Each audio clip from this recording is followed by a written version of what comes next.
భూలోకనగరం వెళ్ళిపోయి సుభద్రదేవి జీవత్తాన్ని పట్టుకొని అతను అగ్రమైన కోపానికి వచ్చింది యమధర్మరాజు. తండ్రి వాడు యమధర్మా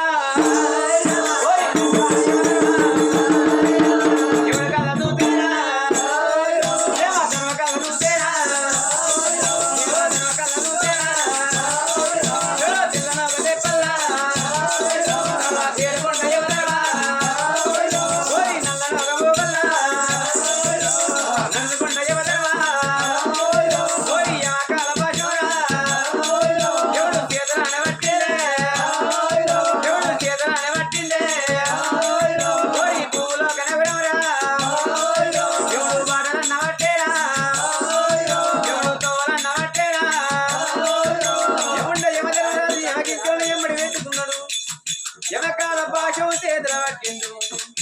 ఏమిటే నా బిడ్డలు భద్ర కొడుకు బిడ్డ పుట్టిందని సంబరం కొద్ది సంతోషం కొద్ది బిడ్డ నువ్వు సావన్న మనస మర్చిపోయి నీ కొడుకు తోడి బిడ్డ తోడి నీ తెల్ల మేడల సంతోషంగా గడుపుతున్నా ఆ బిడ్డ.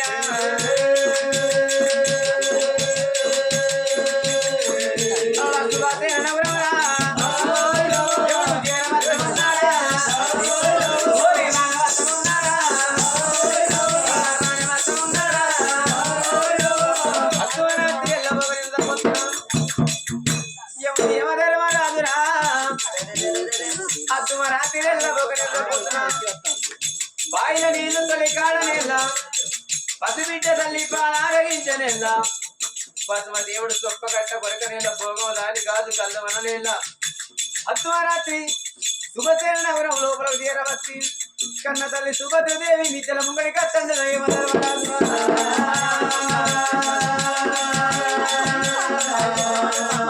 ధర్మరాజు నిత్యల మీరల్ల కట్టంటే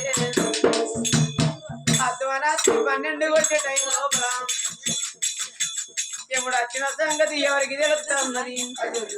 పక్క లోపల వండుకున్న గాబడుకు ఎదగొట్ట మీద వండుకున్న గాబిడ్డ శ్రీవల్లికి గా కొడుకు శ్రీమంత మహారాజుకు తెలవంగా అందుకే అన్నారమ్మ బాలవాతో బ్రహ్మవాకు అంటారు.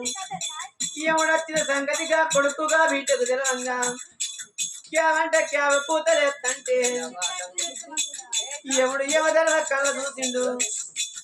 అయ్యయ్యో దేవరాజు అన్నదానా అయ్యో దేవరాజు అన్నదానా